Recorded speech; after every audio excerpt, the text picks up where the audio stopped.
Shaun, welcome aboard, man. Thanks for joining us this Refresh Friday, man. We got a shit ton of stuff to talk about. Let's talk. We got an hour, right? Yeah, it depends on. We got as long as you want. Yeah, I think the limit's 4 hours, so Well, I watch the Joe Rogan podcast all the time. It's like 2 hours to 3 hours is the minimum, and I'm just like, God, it takes me all day to watch one of these. But it's always great information, so you stay compelled to keep on going with it.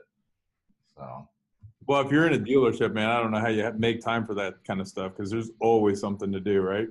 there is. That's why it takes 3 days to get through one, because it's always playing in the background. Then I got to go back to where I remember. So I'll keep going back and back and back. So you're with Germain still? You've been there forever? 13 years.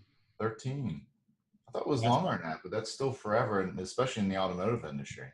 Yeah, especially with all the change we've had too. Because I don't even remember, we used to be one big group, and then we split in 11. Yep. And I went with Steve Germain, and I think we had 8 or 9 stores at the time. Sold a couple, bought a couple, and now we're up to 15. We're building 16 and 17 now, and we're continue to grow. But we have Ann Arbor, Michigan, Columbus, Ohio, Dayton, Ohio, and Naples, Florida. But it's still separated? Still separated, yeah. Okay. Yeah. Probably. Yeah, I thought maybe they came back together after I saw the numbers, the number of dealerships. No. They're going to stay apart for sure. And they're good. They're good. They're a great bunch of people on the other side of the company, as you say, but their operating methods are different than ours, and it is what it is. But the family's just great to work for. Jessica's here in Columbus. Austin's here in the corporate offices with us, where he runs and operates Drive Germain. So he's keeping that with the subscription service. He's keeping that rolling. Just launched tier 2 of that. And then Zach is in Naples, Florida, with the Lexus store down there. So he runs that store. Well, and every year at NADA, don't you guys you get all the vendors together? You have this award thing for your favorite vendors or something like that. I know I was part of it whenever I was with AutoHook. Yeah. So we have, I think it's been 8 years now, and it's the Germain Partner Appreciation Party. So our vendors basically migrate towards being partners, and there's a lot we can talk about there, but we don't just pay them a check, and they don't just take a check. They actually go way beyond what's normally expected. And then Steve brings them all together at NADA, and it's just our way of showing our appreciation for all that they do.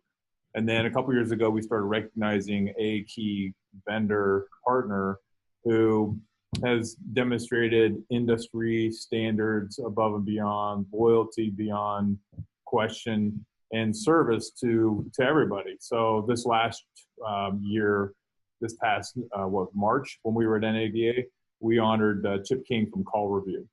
Oh, cool. It's funny you mentioned him. He just popped up on Facebook saying this is the best party in town. Good old Chip. And hey, Chip. Yeah, I call him Uncle Chip. I always thought that was interesting, though. That was a great way to get your vendors or your soon-to-be vendors even more involved. Yeah. Encourage them to be even more of a partnership than just another vendor. And of course, and that's what it's all about. I know you put out, if I'm not mistaken, you guys put out an article that talks about all your different vendors, or whichever ones you congratulate at the time. Mm-hmm. So there's encouragement there for every vendor out there to become a true partner with Germain.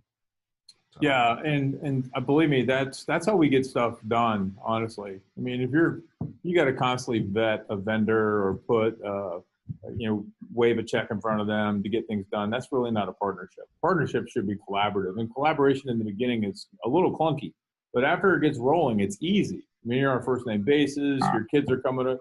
Their kids are coming over to swim in your pool. You're having cookouts together, and you're on a first name basis, and you're joking around with each other. But it also allows for candor. It allows you to be honest, and yet upfront and courteous conversations. But, you know, how many times have you had to have a candid conversation with a vendor and they just don't get it, right? I think relationships bridge that gap. Yeah. No, that's interesting. You know, until no matter what, you have to get rid of them, and you've built this great relationship with them, and they're still in the axing block no matter what. Yeah, yeah, for sure. Well, you know, you're talking about taking different vendors and helping you guys as a dealer group move the needle. I think you've partnered up with some company, and you're moving the needle with this new Drive Germain subscription service. Yep. Talk about that a little bit. So back last year, Jessica Germain was here at the corporate offices. Today, she's running our Easton campus stores. And Clutch had reached out to us. We're a pretty big Cox Automotive partnership. John Melchenko sits on their advisory board. And started interviewing with them. And then we got an article written on it in November, and it immediately just took off. But we launched it in November with the tier 1. It was $1,000 a month. It's called Drive Germain, and it's a subscription service that's run from an app on your phone. No insurance. All you do is pay for gas. No maintenance. And then what ends up happening is with the app, we have unlimited flips in a 30-day period. You can pretty much go wherever you need to go. We just launched on May 1st. We launched tier 2, which is $1,500 a month, but it's a $20,000 more expensive vehicle. So now you're getting cars are in that tier. The first tier had 22, I think, and we were just about, we were full at that point. And then launched tier 2. Some people from tier 1 moved up to tier 2. And then some people were actually waiting for tier 2 to get launched. Like they wanted to be in the, let's see, what's out in the garage now? Porsche Macan, Land Rover. There was a Corvette in here. It's gone already. So, a little bit higher tier vehicle, but, there's a minimum on that. But it's done well. It's not a big money maker for us by any stretch of the imagination. But what it does is it gives us the ability to offer our customers something more. And there's been some serendipities from that. So customers who perhaps have a car on hold or they're waiting on a car to come in, it's a great way to them to sort of bridge the gap. We have one customer right now that reached out to me and said, "Hey, I don't know what I want next." And he says, "This seems like a good way to sort of do longer test drives over a longer period of time." And I said, "Oh, right." So, he's taking a flip every week just to sort of figure out what he wants to get next. Yeah, that sounds like fun. New car every week. Yeah, but it puts a new wrinkle in our business. A positive wrinkle, right? But it's a new way of looking at Germain and saying, you know what, they don't just sell cars. Do you think there's more play for that with the higher end? Yes. I would think so, especially with Mercedes customers, Porsche customers. I mean, my goodness, especially, we've got 5 different convertibles.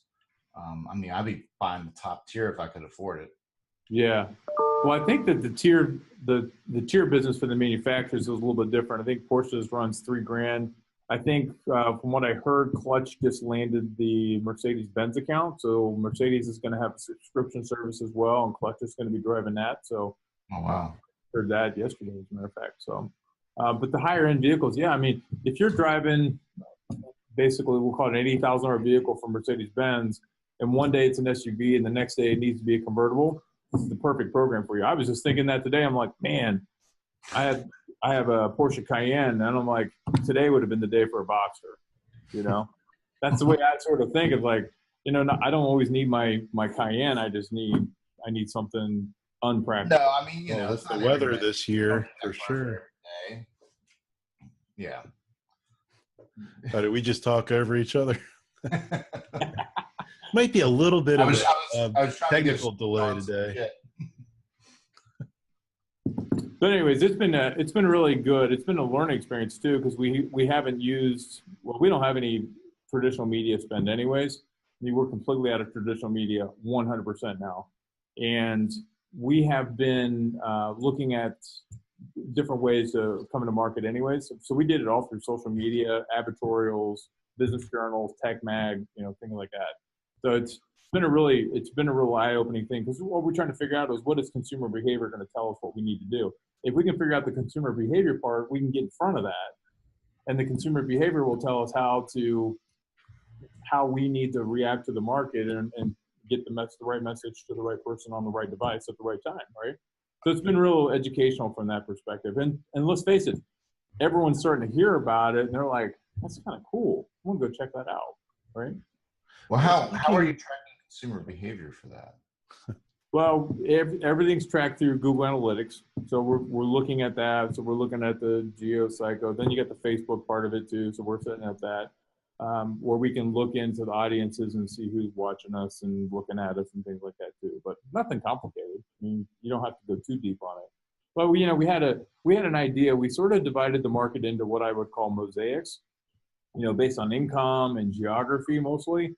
And then we reached down into things like lifestyle, and what we found out was that our customers were sort of all over the board. We had everything from millennials who really didn't want to have just one car, to guys, when we pulled up, they had 5 and 6 car garages, and they just wanted something else. Well, speaking of consumer behavior, we were talking before we went live on Facebook about an article that you recently have on cars.com. Mm-hmm. And, that really spoke to me. I liked everything you were saying in there.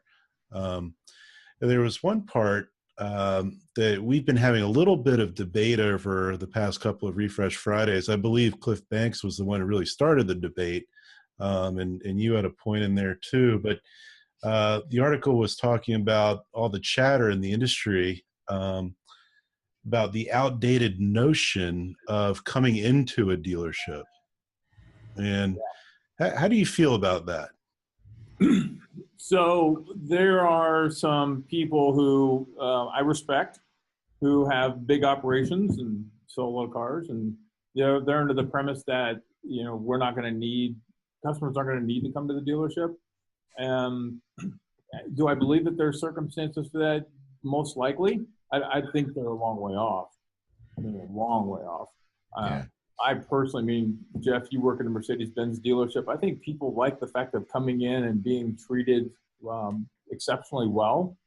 Not everybody orders Grubhub and has food delivered to the door. Sometimes you just like to get out and feel like you're a customer, right? Like you want to be, especially when you're a luxury customer, because it's about the quality of the experience. If you were to walk into a dealership today and get all that stuff done before you got there, this is sort of the driving premise of digital retailing, is that if a customer can start and stop the deal at home before they get there and figure out the financing, the leasing, the buying, the trade-in, and the extended warranty products, the insurance products and so forth, sort of get all that out of the way, and they can stop and start and take as long as they want. When it gets to the dealership, they can focus on trying to wrap things up, figure out paint color and interior color and all those various things. Or they can start in the dealership and then take it home and finish it up. We think that it's a blend. It's a hybrid version of that is what's really going to make the retail experience that much better. Let's get rid of the stuff that we can do behind the mouse and focus on what we can do face to face and just make it a great experience. And that's sort of the driving premise. Not complicated, a little simplified, but we're not trying to do business online. This is not like Carvana or anything like that. It's just, but they don't even do business online. Let's not kid ourselves. True. They don't. No. The customer still goes there and picks up the car, or it gets sent to them. But heck, they're not even allowed to drive. The customer's not even allowed to test drive their cars. Right. So yeah, I saw my first Carvana license bracket. That's the last place I would want to purchase a car, to be honest with you. And not just because I'm sitting at a car dealership and because they're not our competition. I don't even view them. Even if they were next door, I wouldn't view them as the competition. But I would not want my car buying experience to be that way. I couldn't agree with you more. But so you're saying, what you guys are reaching for is more of a hybrid, be able to finish things at maybe, mobile or at home. You know, maybe it's paperwork, maybe it's you know, parts of the F&I, but then ultimately we know, and as you pointed me out earlier, no, I would say 90% of our customers would still want to come into the dealership.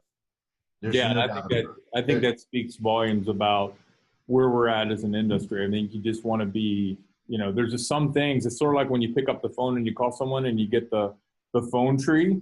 Doesn't it just drive you absolutely bonkers? Like, just pick up the freaking phone. I need to talk to somebody. Don't try to decipher. It's like when you call into your bank and they want to give you a statement balance. You're probably calling into the bank because there's a problem with the statement balance, right? There's too many ways to find out what my statement balance is. If I'm calling in, that's the last thing I want to know. Exactly. You know, I've gotten 5 text messages within the past 24 hours to let me know what my balance is. Exactly. But you're right. That is the first thing they want to tell you. Yeah, and I think it's just, you know, you almost feel like they're trying to avoid the phone call, and we're trying to say, look, we want to be as more transparent than we've ever been before. We want to give you options and choices. We feel that in some brands that given the choice, the customer is probably going to pick the products that we're going to quote unquote try to sell them anyways. Let's just make it so that they feel like they're in charge of the experience, that they can control the destiny. And if they want to do it in the dealership, great. But the hybrid version is what we're shooting for right now. And that is, let the technology make the customer experience great. And then the customer experience will speak loudly about the people that are ultimately making it happen. So it's exciting. I think, well, I don't think I know, Steve and Austin Germain are pretty excited about this with our new JLR store. And, you know, JLR is excited about it because they're like, this is the future and it's coming to us right now. So we think it speaks volumes to the luxury customer.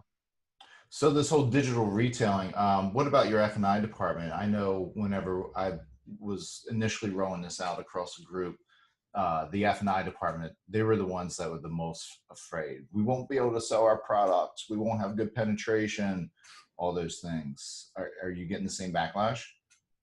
Well, I think what you're going to find out is that that fear does exist.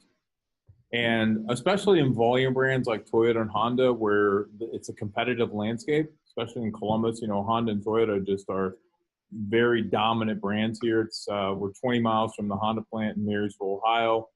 It happens to be the #1 Acura market in the country. So Japanese import vehicles, a lot of competing brands there. So you have to be competitive on the front end price of the car. If you don't have a strong F&I process, then you're going to struggle with this thing. And we've seen and heard test markets where they launch it and then 3 weeks into the deal, they're shutting it down because their gross profits in finance are suffering 75, 80%. Yeah. Because that's the hard part, is figuring out the process that preserves the integrity of finance, but doesn't put their enterprise at risk because of profitability. And if you're trying to force it, you know, then we get into things like chargebacks, right? But process is what we're trying to change here. And with an industry with a foothold in 100-year past, they're not quick to change at all, right? And I think sometimes I live in a bubble. I don't realize how sometimes progressive we are without, we're not bleeding edge, we're certainly cutting edge. But then I hear about stories and, you know, our vendors come in and they talk to us. I'm going, there's no way that happens. They're like, you have no idea, right? Like how old fashioned some of these dealers are still doing business. It's like, wow, I had no idea. Yeah, it's out there. Well, then a lot of times you have to get out of the metro areas to find that. True. Yeah, that's true. But we're excited about this because it allows us to sort of start from the ground up with a digital retailing approach first versus having to go in and retrain everything. But we'll use it as a benchmark for our other stores. But, you know, we just want everybody facing the wind, if you will, not necessarily trying to change the process. Because let's face it, I mean, it's very Amazon-like. It's going to be disruptive. And that's what Amazon wants to do. They want to be disruptive. They're not interested in making money. They just want to mess things up and see what happens because they know that our precedence for customer experiences has been lacking for a long time, right? Well, and so you talk about the whole digital retail experience, which is very different than what even today, what we typically experience around leads, because everyone's all about leads. Still to this day, I mean, 2018, we're still talking about leads, even though leads close at what, 10 freaking percent? You know, here we're still talking about leads. I'm like, I quit talking about leads probably 5-6 years ago. I don't want to hear anything about a freaking lead, but yet I'll still have vendors that I work with and ones that I worked with in the past. They all want to like get onto the dealership website. They want to be the owner of every single lead that they're able to produce from your dealership website. I'm like, why are you thriving over 4%? Yeah. Like what for? You know, and it just to, drives me crazy after, I mean, again, 2018, we're still talking about this shit. well, is that due to our inability as car dealers to come up with a better pay plan? We're still paying internet managers on leads. That's true. And they're still the ones making the decisions as to what vendors are getting in front of our general managers and dealer principals. So, Well, I don't know about that, but I'll tell you this. I mean, it's in the article too, that we're beating our chests over a 90% failure rate, and the good ones are going, well, mine's only 85. Okay, great. When was the last time you did anything with a 90% failure rate for any extended period of time and felt good about it? Right? I got through school with a 15% grade. That's what you're saying.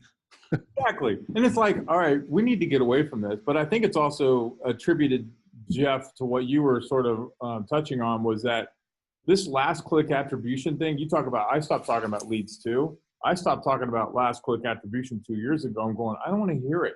Because the Google thing told us 5 years ago that the customer's touching 20 different websites. So why are we so enamored with the ROI on last click attribution? There's no ROI on it. I told a vendor last week, he's like, well, there's an ROI for a product. I said, no, there's not. I said, you're a freaking bolt-on. You're bolted onto our website. You enhance the customer experience. You're not a lead provider, right? So they think they are. They still think they are. Yeah, it's crazy. But, you know, we were talking earlier about CallRevu has been working with us on any click attribution, and we've been looking at customer click trail activity. Holy smokes, they're all over the board.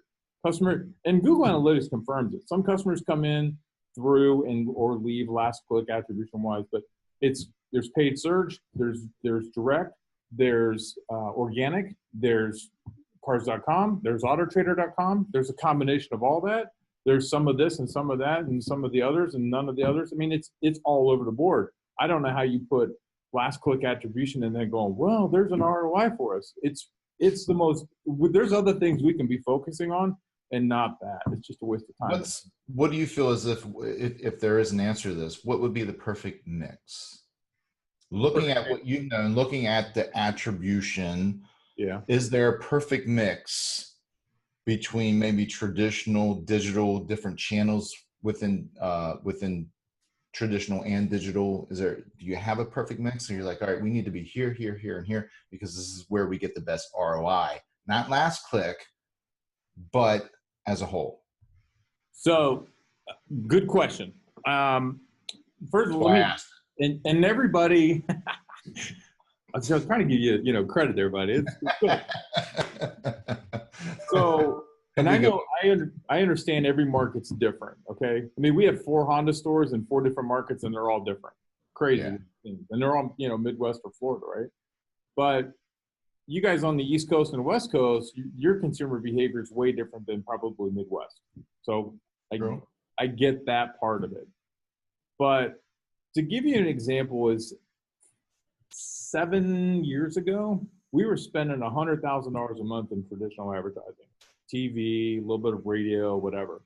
Last year, we didn't spend $100,000 between all of our stores and all of our markets. And this year, we've spent zero. So we have zero traditional spend right now. Mm-hmm. So from a digital perspective, which we all like because it's all trackable and you can see it, you can track it. I think the version of this that we're kind of looking for is what works best, is it all works best. You just got to figure out, take your total advertising and your total gross profit and come up with a number. And if that number is somewhere in the $200 range, total advertising to per vehicle sold across the board, you're in really good shape. Anybody who thinks, and I'd love to know who thinks this is a good idea, who thought that $600, $700, $800 a car sold advertised was a great number. It's like who picked 0.02% as a great click-through rate on banner ads, right? Like, who makes these numbers up? People that the banner ad companies, the auto trader, and the ad agencies. So, I think you're going to look at anything that creates a VDP as being what we're trying to do. Look, I've been in the digital side of this business since 2000, and nothing's changed in 18 years. And that is, our job as digital marketers is to get eyeballs on the inventory. Plain and simple. That's all we're supposed to do. The VDP. The VDP. So you're still all about, rightfully so, about the VDP. I'm saying if you can't get a customer to look at your car, a new car customer. Now, our websites do a lot of things: parts, service, sales, whatever. But the ultimate, if you look at the top 3 pages of most people's websites, it's new cars, used cars, and service. Yep. Outside of the homepage, right? I mean, those are the most important pages we should be looking at the dynamics on. And if our job is to look at new car and used car VDPs, and what's the purpose of the advertising, and does it do exactly that? What's one of the best sources for VDP views? I think the best lowest funnel activity that we can probably put our hats on are VDPs from our own website. Truth is, you know what this is what I would love to do. I would love to make every third party and or endemic site, if you're going to submit a form fill through a form lead through any of those sites, that you have to do it through our website, none other. It really doesn't matter to me. Like you said earlier, are you still talking about how many leads you're generating? I don't care. Just send them to my website, right? Yeah. Then we know it's a pretty low funnel customer, right? But there's a lot of money that you have to spend in order to get that VDP view on your dealership website. Yeah, but let's face it. I mean, if you're tracking cost per VDP and it's in line, you don't care because everything moves up from VDP. Everything does. So your cost per lead, your cost per sale, all comes from the cost per VDP. Because no one's going to submit a lead without probably looking at some sort of VDP anyways. How many VDPs does it take to generate a sale? I got some stores where it takes 350 plus VDPs just to generate a sale. It's a high volume store, right? Yeah. So I take the total VDPs and I take the total number of sales and I get a number, and that number tells me what it takes. That's what I call the burn rate, or that's the thrust rate. That's what it takes to get consumers for us to get our sales goals up, right? Are you finding that to be a really worthwhile metric to track month in and month out? I think it's good to look at it over time and see what's caused, because there's anomalies that cause that thing. If it's a Honda or a Toyota store, I mean, you got those thrust months, which the national offers are driving traffic anyways. But it just depends. Depends on inventory. But that data can still normalize. I wouldn't be too worried about that. Yeah, I wouldn't be too worried about that. Yeah. Why do we look at data? We're always looking for the anomalies, right? We're looking for the things that are out of whack. Why did this go up? Why did that go down? What's causing that? And there's so many factors that impact consumer behavior on our websites. It could in Ohio, it can be weather, right? We get these January, February is like nobody wants to go outside. It could be the holidays. It could be an increase in used car inventory. It could be something,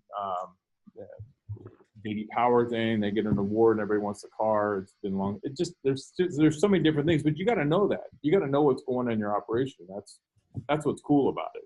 So you should do something and then see it in Google Analytics. Jeff, you've got an example of a Honda store that must have one of the best VDP to lead ratios on the planet. You want to throw that up real quick so we can? Is that a look at this one to lead or SRP to lead? Well, because there's a very different. I think it's an SRP to lead, right? It could be. It's probably all the above for them. I think it's a SRP to lead. Let me pull this up. And you want to talk about a very good customer experience, Niff. This is one of the best I've ever seen. You can explain this one, Alex. Well, it's a screenshot. It's one we took the dealer's information out of, but I didn't want to do that, but Alex said we should. yeah, we don't know this dealer personally, so we didn't feel right throwing their name out there. But but you see anything going on here? Wow. Are we trying to hide something? Maybe. Yeah. Like a price. And it gets even better on the details page where there's no information really, just some tech specs. It's all about the lead, baby. Yeah, and then a form to get your trade-in info, which, as you know, also another lead. But Wow. Well, it's funny. You know, it's getting that 10%. 10% is an A. Man, I don't get. Getting an 85% failure rate on a thing is like me riding my bike for 0.8 of a mile and stopping and then starting again. It's like, it makes no sense, right? What's interesting about this is that I've been riding my bike wrong for so long now. You know what's crazy about this is we actually talked about this. I don't know if you guys know or not, but David Kane and I started a digital marketing 20 group about 3 years ago. And I just served my last meeting with that as the executive chair for that. And one of the things we talk about digital marketing. We have about 200 rooftops across the country, from all over the country. It's a full group now and with a waiting list. But one of the things we talked about was a dealer who said, we're not going to give you a price until you give us your information. And their lead volumes, and this is one thing, this is where you have to kind of look at lead volumes as something, and their lead volumes dropped 80% in the first week. And they went, that was stupid. That's interesting because this particular dealer apparently has had a 900% increase in leads since going to this. Yeah. What, did they just open their website? Yeah, you kind of have to wonder what it was like before. We don't have that information. Well, I know someone else that does this, and he might be really mad at me for pointing him out, but he'll probably get mad at me. Actually, he won't. I think it'll spike a great conversation, to be honest with you. Yeah, maybe we can have Refresh Friday with Tom next week. Mr. Tom White. But with Supercar Guys, they do the same thing. And these guys sell a shit ton of cars. But again, from the SRP, you want more information on this car? Guess what? Tough luck. You're not getting it until you fill out the information. Yeah, this is what started our conversation, was this right here. Yeah. It's not going to happen. Like, you've got to give your first name, last name, phone, email. You don't even get to the VDP. You can look at the SRP, but not the VDP. And this is all used cars though, right? It is all used cars. In a lower price range as well. Yeah. It is a lower price range. But is that discrimination? Not going there. No, but I think what it is that the consumer intent on a used car is very different. Most of the time when they're calling us, what they're trying to do is 90% of the time is confirm availability. So I can get it. But used car traffic and new car traffic are two different beasts. They are, absolutely. Well, what about this idea? Let me throw something at you. What if we just got rid of email leads altogether and all you could do was click to call, text, or drive in? So I would do that in a heartbeat if I was still a checkered flag. But to a point that Drew Ament just made on Facebook is that, every dealer has a different way of doing it, and every dealer's method works specifically for them. And yes, I would agree, getting rid of the leads for maybe a Germain, maybe a checkered flag, that could work. It is about changing the culture and the process at the dealership, 100%. I did a small test on this about 5 years ago. So it's interesting that you bring that up, Shaun, because I was working with Hook Logic at the time. And the two call to actions were chat with the dealership or print off your $25 test drive coupon. There was no other form fill on the on the VDP. That's it. There were your two call to actions, and both of them made the customer do something. Chat with us, which we know has probably typically the highest closing ratio on a lead, if you want to call that a typical lead. I agree. Or print off this coupon and come in for a test drive, $25. And dude, for 2 months, we killed it. Killed it. You know why we killed the whole program? Because the internet sales manager didn't make any money those 2 months because he was paid on closing ratio with the leads. So we had to change everything back to the way it was for this guy. I'm like, for a 90% failure rate.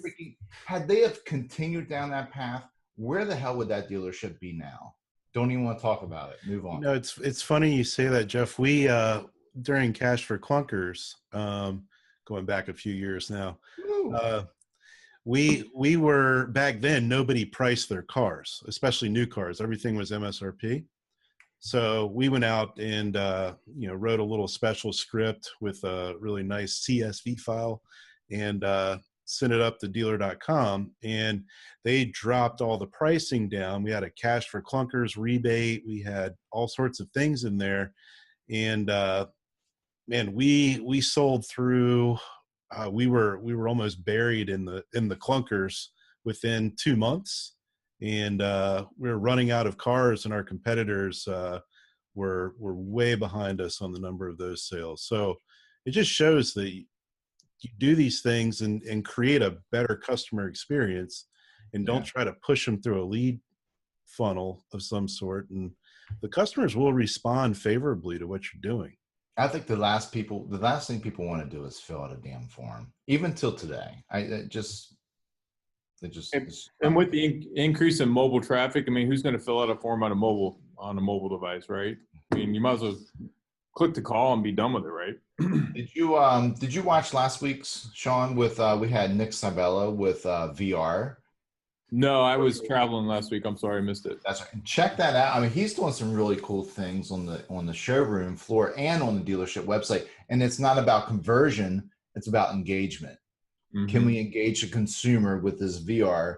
And I know when I thought VR, I'm like, whatever, dude. No one's going to do this crap. And I'm not going to put my VR goggles on and start running around through the freaking dealership. It's not going to happen. But when I look at what he's got going on, and we get the opportunity to take a look at it, it's actually quite engaging. And I'm like, are these the type of things that we can do to engage the customer and not worry about the lead, but they're so engaged that they want to come into the dealership. They want to do business with you. Yeah. So are you guys doing anything like that? Have you looked at the VR? No, we haven't looked at VR, and probably for the same reasons you are too. But, what we're trying to do is make the process more simplified, right? I mean, I think that VR is just adding another thing to the mix. It's like, okay, we'll get caught up in, I always call it the Jurassic Park statement. And that is, you get thinking about so much whether or not you could do it, you never stop to think whether or not you should do it. And we're in that should thing. We're like, everything we do should enhance the customer experience, not detract from it. Everything we should do should bring a quality experience with the brand specialist and the customer so that they can be united together. I mean, when I first started selling cars, man, we didn't have CRM. We had cards in a box and previous buyer's orders. And it was up to us to keep in touch with our customers because that was our business, right? But we did what we did earlier, we're talking about vendors, is we built relationships. And our customers knew to call us on a first name basis. Hey, I got a friend, I need help, can you do this, and so forth. And I don't know, I mean, virtual reality when it comes to buying a car, I mean, I don't know, man. It's sort of like if it's sort of like the autonomous vehicle thing. If you want to drive an autonomous vehicle, get on a bus. Well, actually, there's a neat aspect to VR that happens outside of the showroom that I think Nick is working toward, where you could basically, before you visit the dealership, you could do some sort of augmented reality approach and be able to look at what's going on inside a car, move around and maybe look at the dash a little deeper, figure out what's in the infotainment system and things like that. Okay. All right. You're excited. Well, we'll send Nick your contact info. I know. You sound like me, I swear, like 2 weeks ago. Look, I mean, but it wasn't so much VR. It was more of the augmented reality more than the VR. And I think it all becomes encompassed under the VR. Yeah. Yeah, it was really interesting. It really was. But I thought it was also interesting that you quoted Chris Pratt. I thought that was cool. So speaking of experience, I know you were pretty big with dealership reviews, reputation. Are you guys is that still at the forefront? We had Chris on, or who did we have on not too long ago with reputation management? Well, we've had Matt Murray on from Podium. Matt Murray, that's right, with Podium. That's right. Mm-hmm. And part of me is like, man, this is such an old conversation. We've had this conversation 100 times over the past 10 years. Is this a conversation that you're still having with your salespeople? Yeah, we still have a social media manager and an online reputation manager that work with our stores. It's very collaborative. The stores have learned how to pick up, and really do what they need to do. Our job is to subsidize that help and effort. Mm-hmm. And it's very much at the forefront of our conversations with stores. I mean, response times on positive reviews, reaction to negative reviews, getting people involved, making decisions, getting things done. So if anything, it's just gotten better and better. It's not a problem. And I was meeting with a Ford Direct guy the other day, and I think what's coming quickly is we're eventually going to get rid of surveys. I'm not saying Ford's saying that. Yeah, I'm just saying we're in agreement. Like, seriously, you get an oil change and it's 9-page survey. It's like, who's got time for that? Yeah. Well, I know Mercedes is looking at a couple different things, and those the typical CSI score, the surveys have less and less weight every year. Yeah. But online reviews, they're looking at them, aren't they? Yeah. Oh, yeah. Yeah. And that's the perfect transparency, in my opinion. I mean, if you can get someone to give you a review on site or online, I mean, think about how transparent that is. They have to take action on something on their own initiative, their own prerogative, and go get it done. It's interesting because when we look at all of our stores, our brands it doesn't matter if it's a Honda or a Toyota or if it's a Mercedes-Benz or a Porsche. Everybody wants to have a great experience and they want to be treated, the best. And they speak loudly when it comes to reviews. And if we don't do a good job, they don't hesitate to leave reviews. Which reinforces the fact that the consumer enjoys coming to the dealership. It does. It sure does. Absolutely. 100%. There's your proof. Well, I've always said, I mean, if you want to know what your customers think about you, that's the best thing about reputation reviews. Find out. If you want to know what your next campaign's going to be around, read your reviews. What are people saying about? What are your customers saying about you in the service department, sales department, parts department? What are they saying? Yeah. Because they don't hold back. Well, I think you're right. And the other thing too is be ready to be able to do a delivery in someone's driveway or in their garage. Oh, of course. Okay. Absolutely. Yeah. But it's not going to become the way. Yeah. A lot of times if you just offer it, it makes a big difference. Yeah. They don't have to take you up on it, but at least offer it. Well, that's great that you guys are still moving heavy with that and getting your reviews. Are you doing the individual reviews for each salesperson? Oh, you mean on the dealership level? Yeah, no, it's every salesperson has a DealerRater page.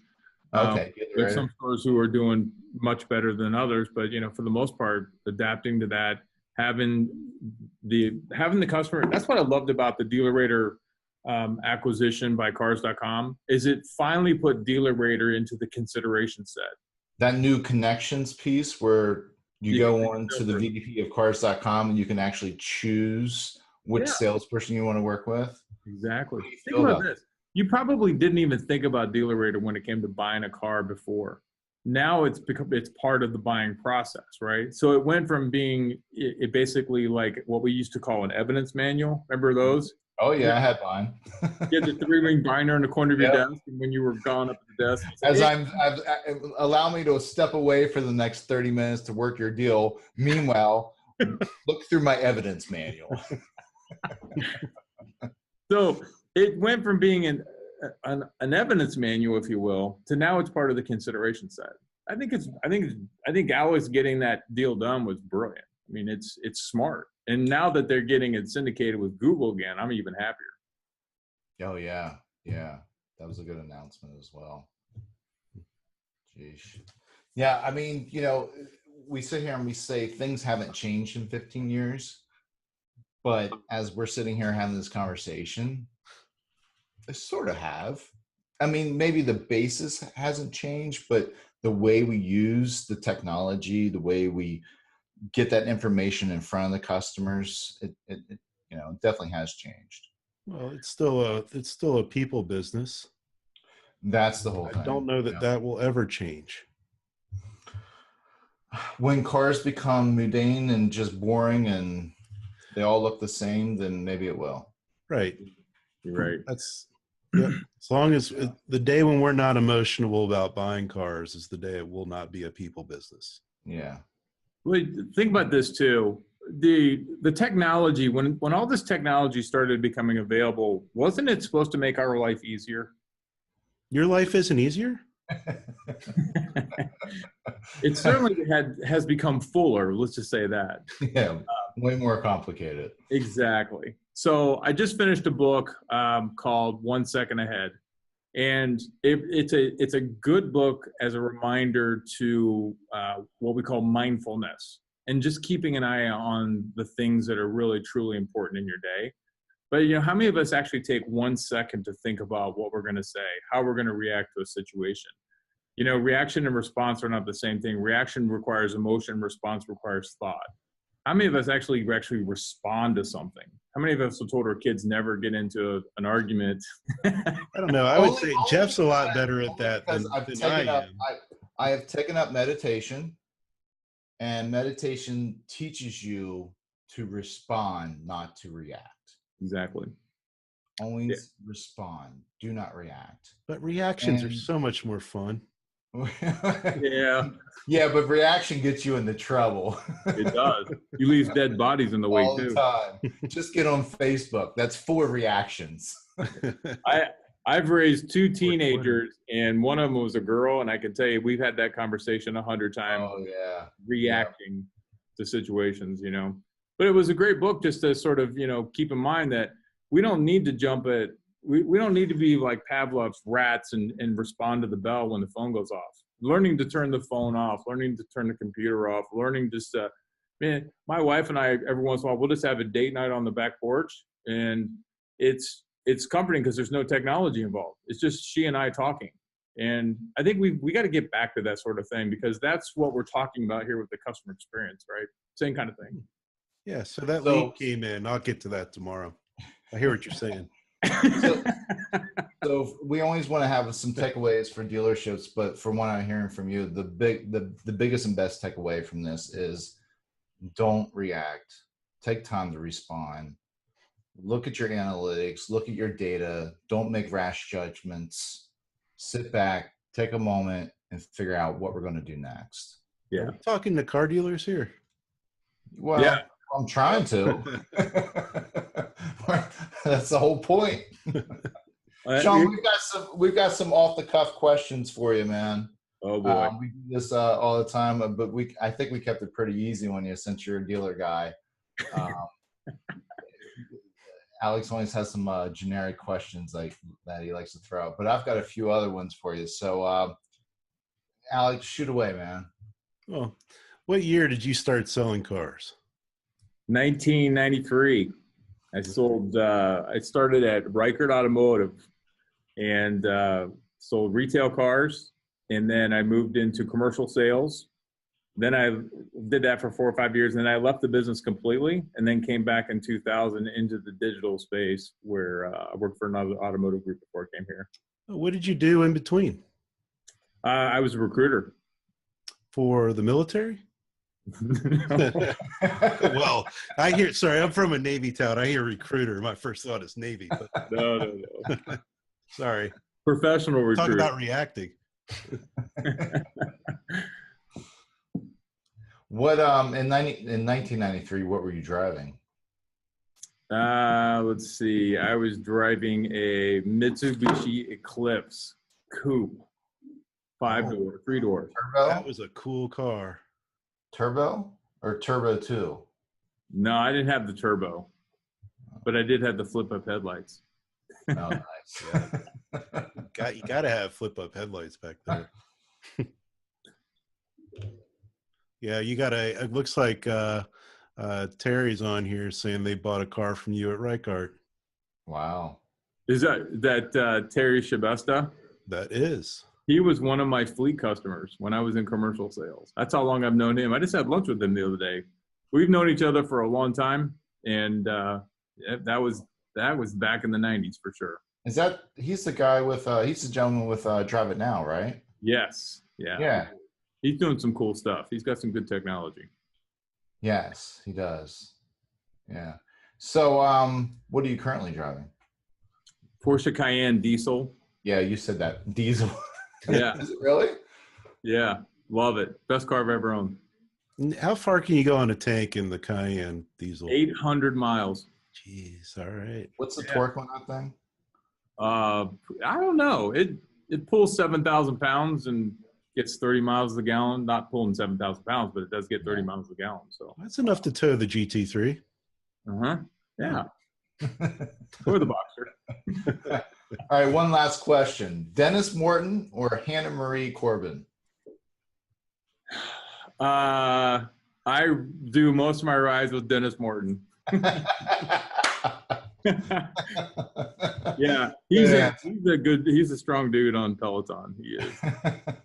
My wife's all over the place. She rides with like 6 different people. I like consistency, you know. You like that thing though, right?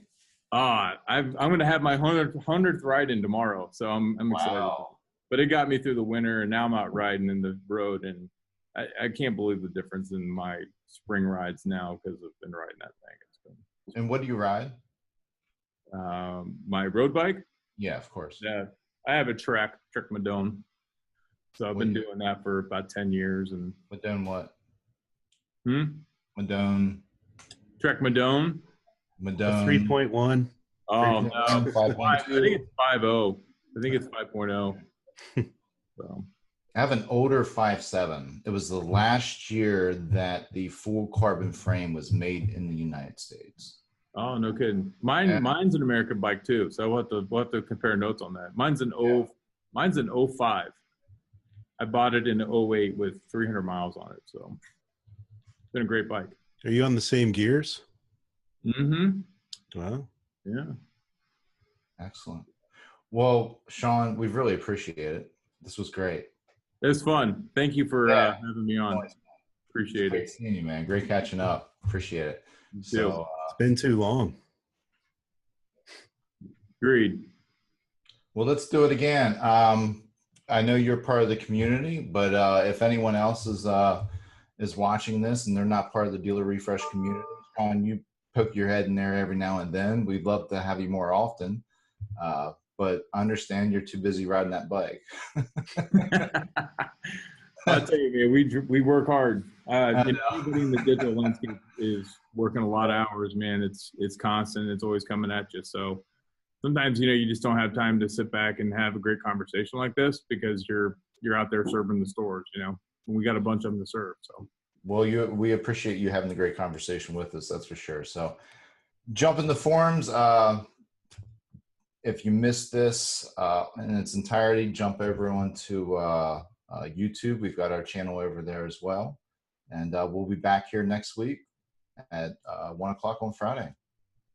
So Thanks, maybe guys. we'll see you again. Here's Shaun. Thank you so much. Appreciate it. Bye. Thank you.